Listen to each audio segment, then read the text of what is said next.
Alex here. This video is a part of a larger presentation that was held at the State Bar of Nevada's CLE last Friday. I want to stress that because it's a termination of parental rights hearing, it is sealed and we don't have the full context surrounding the allegations that are being raised against Stephanie Holland, an outsource provider accused of using AI improperly. If you wait until the end of the video, I'll go ahead and give you an explanation for why we haven't moved to unseal it. 11 of the 12 citations on your academic research on page 13 and 14 are hallucinated AI articles that do not exist. Are we ready to proceed with Dr. Holland? Yes. Dr. Holland?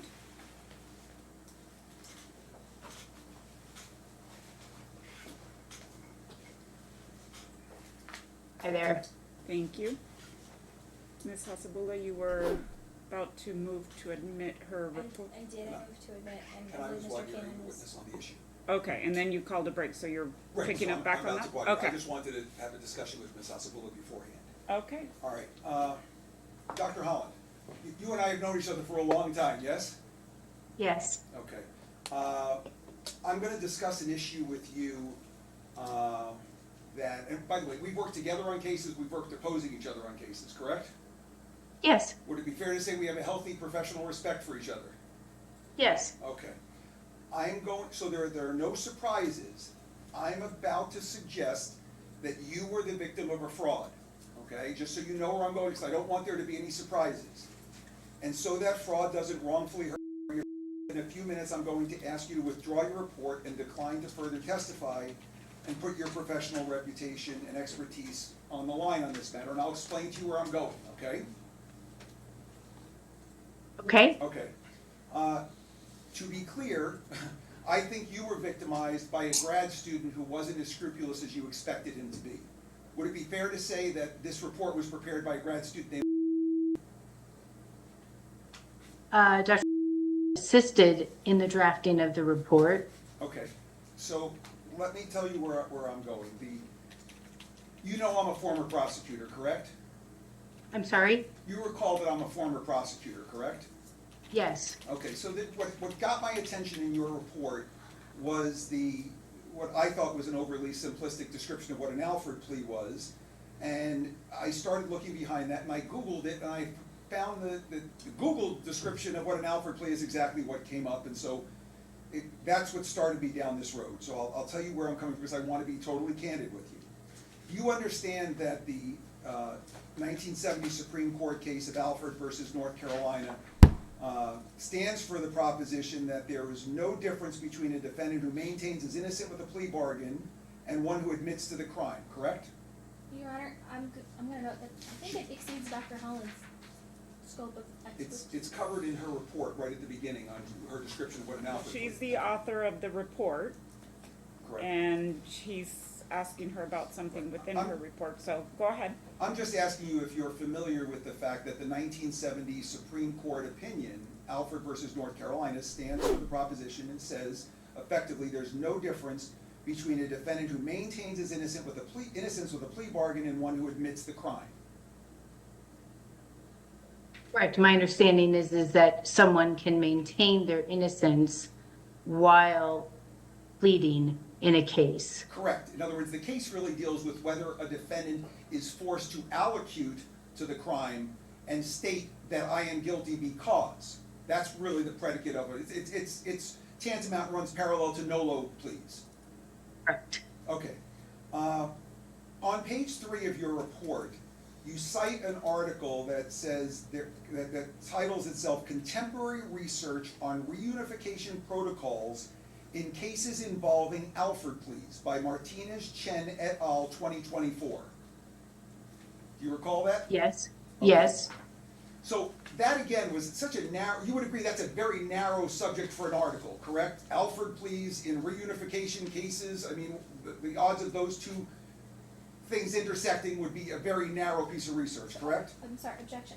Where are you referencing? Because that's not on page 3. At page 3 of her report, it cites it. Yep, it should be, it's the tail end of a paragraph, I remember it. I'll tell you in a second. It's at the tail, it's the last thing on paragraph, subject C, integration of contemporary research. The contemporary research and its sites on reunification protocols in cases involving Alford pleas, Okay. Martinez, Chen et al. 2024. Okay?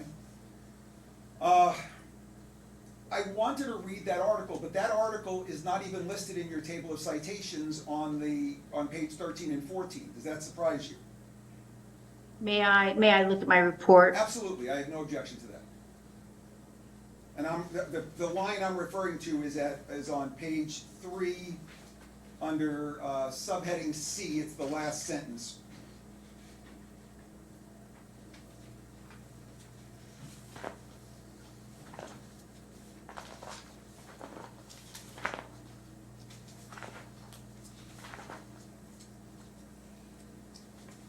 And you're suggesting that it's not listed in the academic references on page 13 and 14. I'll cut to the chase, Dr. Holland. I'm getting ready to suggest to you that it doesn't exist at all. I'm also going to suggest to you, so you know where I'm going, because you know me for a lot of years, 20, 25 years, that I have always been a straight shooter with you, correct? Yes. Okay. I'm going to suggest to you as we go through this that 11 of the 12 citations on your academic research on page 13 and 14 are hallucinated AI articles that do not exist. I think, I'm going to cut to the chase, I think he prepared a report with AI and somehow it got through the checking process, and I think he is the one who basically committed a fraud that you ended up being the one signing off on. So you understand where I'm going. That's exactly where I'm going. So I'm going to ask you about some of these articles and whether you're familiar with them. I suspect your answer is going to be no, I haven't read them because 11 of the 12 don't exist. Okay? Is that a fair disclosure as to where I'm going? Well, I don't know. I mean, I can only assume what you're stating is in good faith. Yeah, no. Look, again, you and I have known each other a long time, so let me see if I can start with this. Do you have a copy of that article cited there, the 2024 article, Contemporary Research on Reunification Protocols Involving Alford Pleas by Martinez, Chen et al. In 2024? With me? No, I do. I mean, I do not have a copy of it, nor did I review it, prior to this report. Okay. 4 of the 12 citations in your table of authorities are by L. Martinez Chen. Prior to a moment ago, have you ever heard of L. Martinez Chen?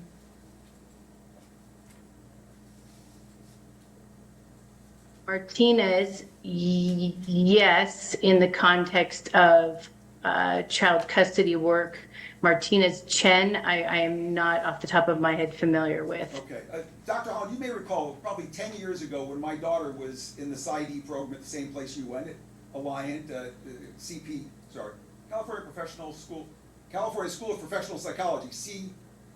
SPP, yes. Right. She's also was getting her PsyD there, the same degree that you have, and you were kind enough to meet with her probably 10 years ago. You and John Polini both. I don't know if you recall that or not. Yes. Okay. Rebecca was also the editor of the Journal of Child Custody when she was part of what she did in getting where she's gotten to doing what you're doing now.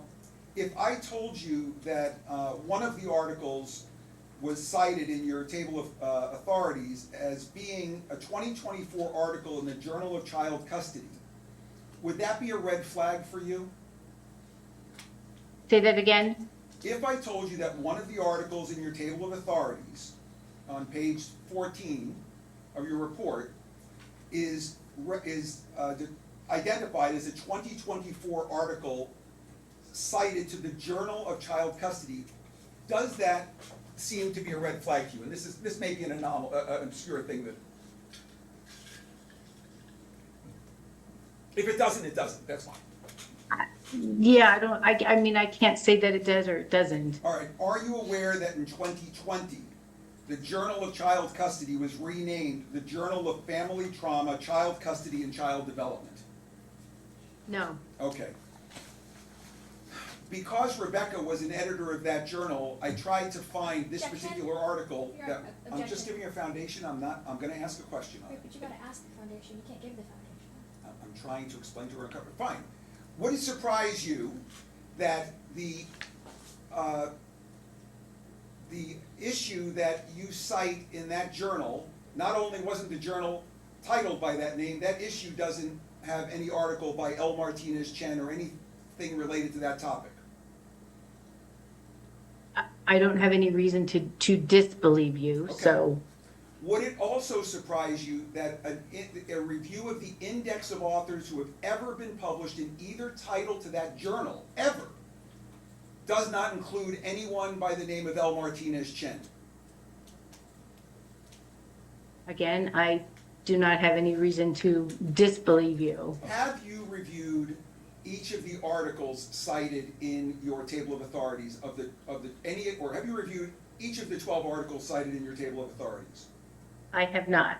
Have you reviewed any of the articles cited in your table of authority? I have. Okay. Which articles have you actually read? I've read the first one by William Austin. So before you go any further, let me ask something. We both know William Austin, right? I mean, he's in Colorado where you are, where you live, correct? Where I spend time, Where you yes, spend that's time, correct. Sorry.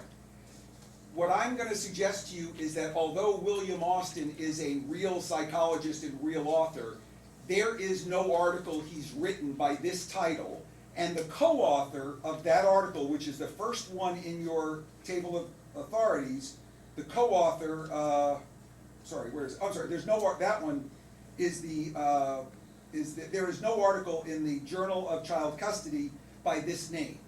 And there's no article by that actual name, although he's written a lot of stuff on child custody and he's clearly qualified. So what I'm asking you specifically is, have you read this particular article, which is cited and titled as Child Custody Evaluations and Relocation, Part 1, Forensic Methodological Considerations in Assessing a Mobility Child's Best Interest?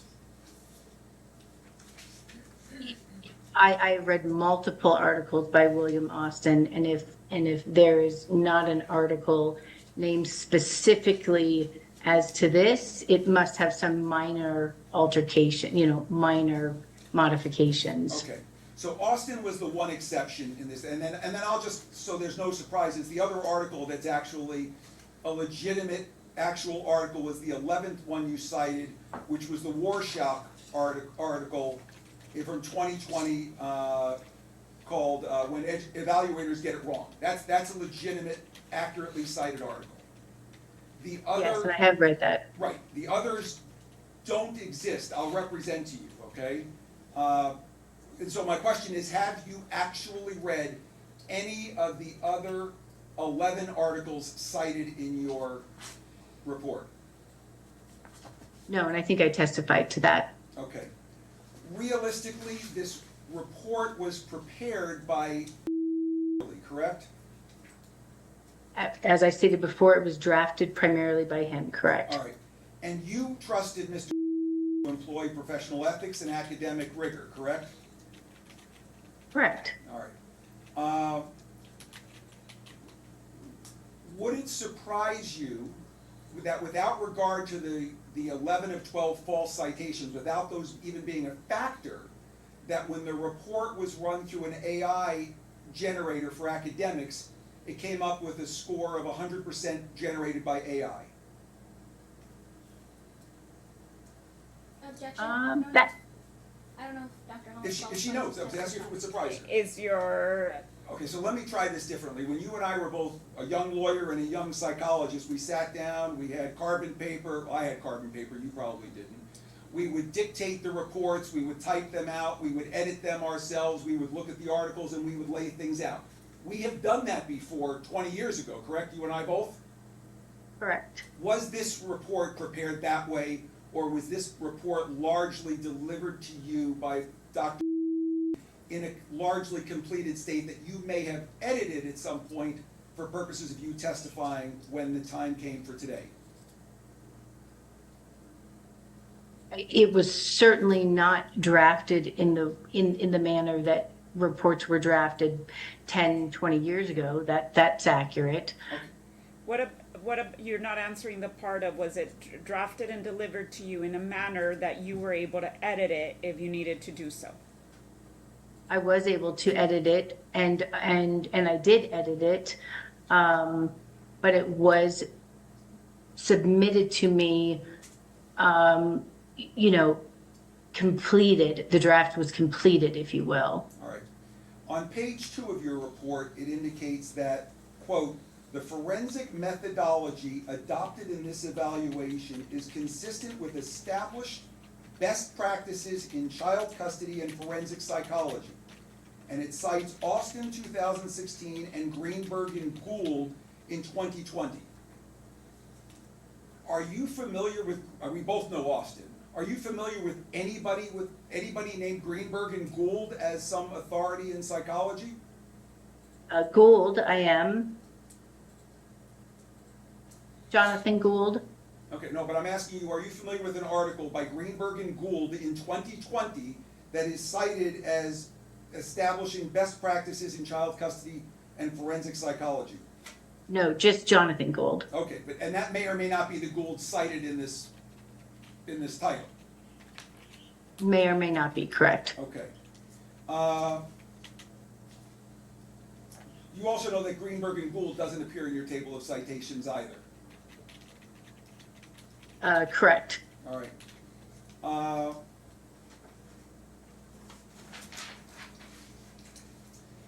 On page 2 of your report, it also indicates that under methodology is where I am on page 2. Primary data collection included structured clinical interviews with Mr. McFarland utilizing the, I'm quoting, "the structured interview guide for child custody evaluations by Thompson and Rodriguez in 2024, and the, quote, parent-child relationship assessment protocol by my favorite author, Martinez Chen, in 2023. Are you familiar with the parent-child relationship assessment protocol by Martinez Chen written in 2023?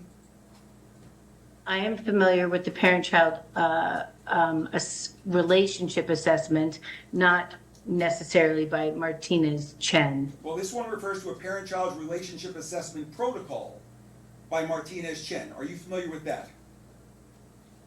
That particular, no. Okay, are you familiar with the structured interview guide for child custody evaluations by Thompson and Rodriguez in 2024? And I'll tell you that that's one of the AI hallucinations. I mean, that article doesn't seem to exist anywhere. I am familiar with structured interview guidelines, not necessarily by Thompson and Rodriguez. Okay, and again, I have no doubt there are structured interview guidelines because that's the rules under which we all operate. But you've cited a particular set of structured interview guidelines by Thompson and Rodriguez that you're not familiar with. Correct. Okay, and we don't know who Thompson and Rodriguez are, I assume.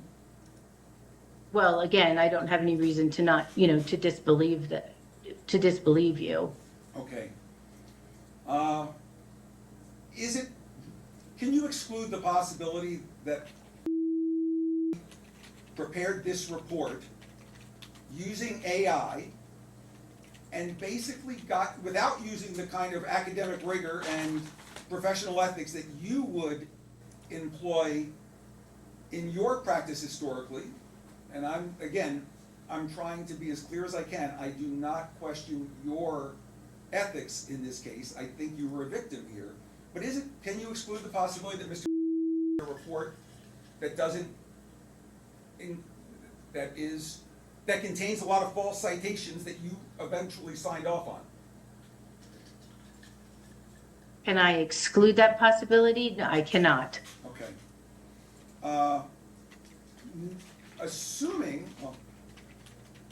Given what you've heard, and I assume this raises questions and concerns for you about the veracity and efficacy of the report that you've presented. Would that be a fair assessment? Well, the names that are attached to the citations, yes, and the citations used, yes. All right. Given what you've heard, can you comfortably stand behind the expert opinions and conclusions that this report advocates, given that 11 of the 12 citations don't exist? I can confidently say that I stand by my opinions in the body of the report.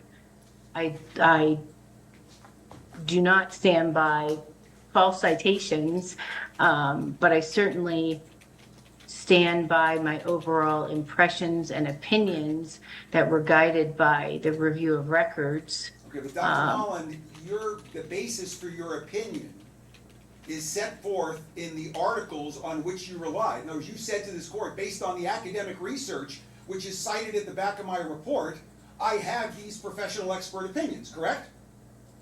I think that I said in part. I don't think I said in my report that it is based solely on research and citations. I think that that's an overstep. So you believe it would be appropriate, because I'm trying to give you a way out here. You believe that it would be appropriate to, in other words, when you present citations at the back of your report, which you say psychologically justifies the opinion you're offering, and if 11 of 12 of those citations turn out to be garbage, non-existent research, you can still stand behind the opinion that's supposed to be based on those reports? Well, I guess I would need for you to point to me in the conclusions of my report where I state that that my opinion stems from the citations and not the review of record, and from my expertise in working with families for over 20 years and research that I have reviewed, right? So I guess I'm sorry, I apologize. okay. How about the first couple of words of your synthesis and findings? Contemporary research consistently demonstrates. It goes on, it cites Wilson et al., which is, again, a problem. If you go, it says, 2 lines down, from a psycho-legal perspective, we go on about that. I mean, you're suggesting that, and by the way, you then cite Burnett, Kelly, and Lamb, which also aren't in your citations and don't appear to exist. So I guess what I'm trying to say is, can you stand behind this report, or is it fair to say that you may have had a fraud perpetrated on you in this matter, and this report is not up to the standards that Dr. Stephanie Holland normally presents when she testifies?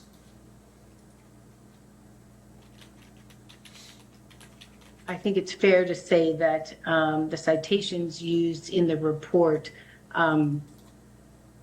are clearly not valid. I think it would be unfair to say that my opinions in the report are only a result of the citations that are listed. Okay, you understand that, Dr. Holland, you're familiar with the Daubert standard, correct? Yes. Okay, does this report, as presented, meet the Daubert standard in your estimation?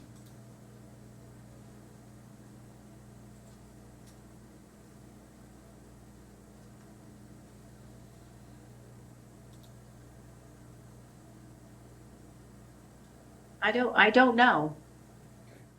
Alex here. As promised, I'll explain why we haven't moved to unseal the case. The reason is we actually already have tried to unseal the termination of parental rights case, and we have already taken that to the Supreme Court. So there's no reason for us to file a second constitutional challenge. It's going to be a lot more efficient for us to simply wait for the Supreme Court to render its decision in the other case, at which point we can then decide if we're going to try and unseal it.